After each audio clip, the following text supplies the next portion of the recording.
Hello, my very dear Gemini. I saw for you, in fact, I wasn't going to read yours right now, but I saw you and this image of a sundial. So I'm pursuing it. The interesting thing about a sundial is, yes, it tells time. So obviously this has something to tell you about time, timing, your place in time, how to use time.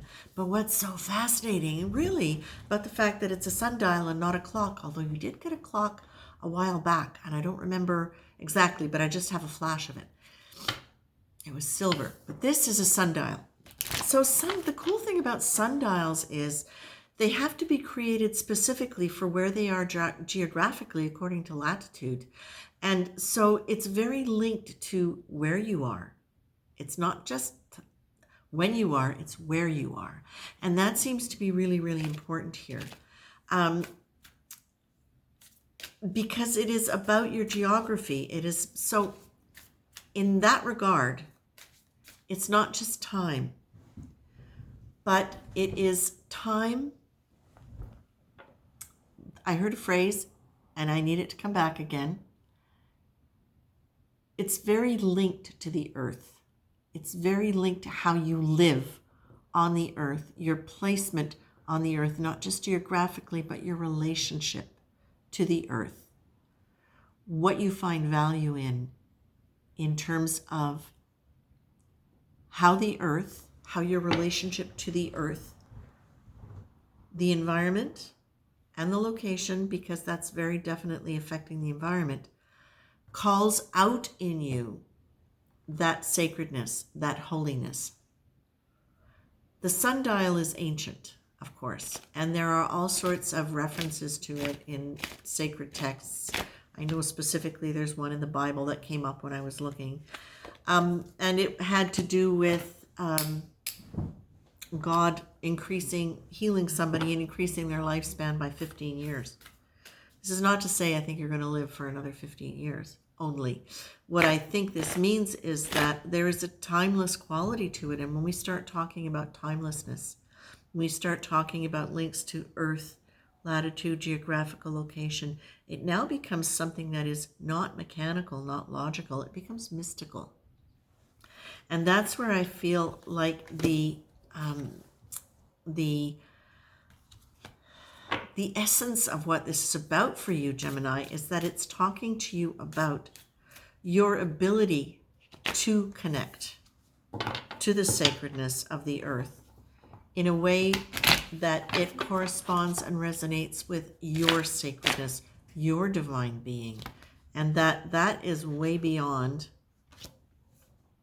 okay, that is way beyond logical, linear stuff, which you may be thinking a lot about right now. But what it's asking you to do now is to really,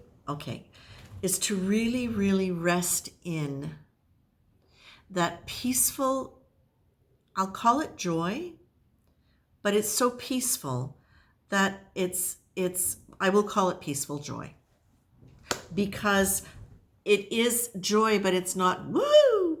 It's that sense of fulfillment, contentment, and I'm getting all sorts of shivers as I say this. It's that real sense of belonging in yourself, in that frequency, that being in this place and being in this connection to the earth allows you to relate to and connect with and embody. This is really, actually, spiritually, a very, very beautiful reading for you, Gemini. You will have places that you relate to, that you feel really good with more than others. Perhaps sometimes more than other signs do, because you are, interestingly enough, very connected to the earth in a way. And I think it's because as an air sign, your mind can be quite, well, I won't call it chaotic exactly, but let's just say that it can be very busy in a way, can have a lot going on in a way where you kind of lose sight of where you are. But when you hit that place on the earth in a particular element other than air, that grounds you, that brings you into that sense of wholeness and expandedness and fulfillment, that's when you really start experiencing that embodied sense of the divine. You are being told that whatever you're dealing with in life now, you have the ability to respond. You have the ability to take the stressors off your list. Notice what's holding you back from really experiencing that sense of grounded, embodied grace. And really notice what that is and deal with it as you can, one at a time, so that it doesn't become this mass of thought. Because Gemini, that's one of the things that you can do, is you can know you've got to do all of these things, blah, blah, blah, but they're kind of all in a cloud up here and they're following you around, and that can really be stressful and keep your energy sort of over here. And it can lead you to be somewhat distracted sometimes.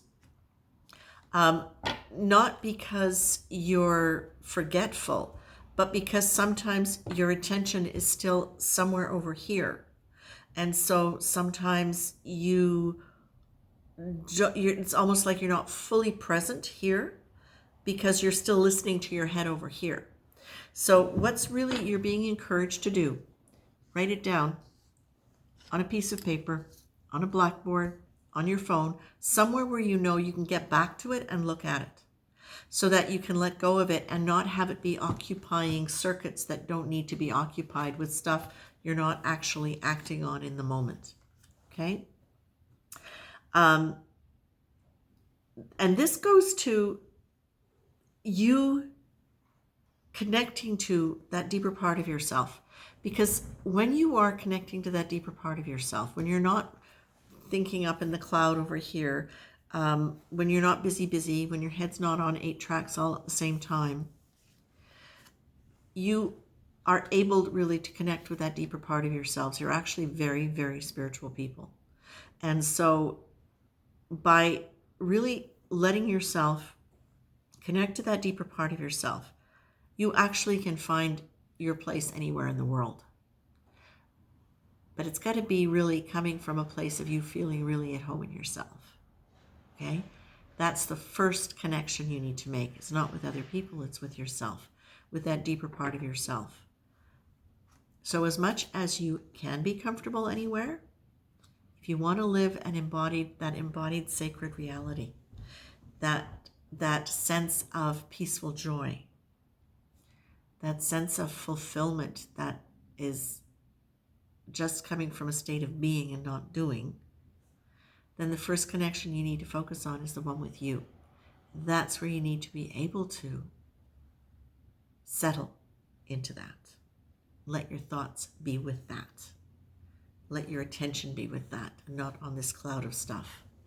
You are given the Quantum Leap of Faith card. Oh, and you're also told, okay, you have the ability to respond differently. You don't have to always have your mind on 8 tracks. You may never get it down to 1 or 2. You may only get to 5 or 6, but you can respond differently than constantly being in action and in mental movement. You're being told here, as you're, as part of dropping the weight and leaning into grace, you got Quantum Leap of Faith. This means that beyond logical expectation, beyond the linear projections of our minds, there is a place of free fall. Here you trust that what feels like the leaping into the unknown void is really sailing on the winds of the infinite, unlimited benevolence, which will guide you wisely to your best and most graceful landing. And that is perfect for my high flying Gemini. I leave you with that, dears. Take care.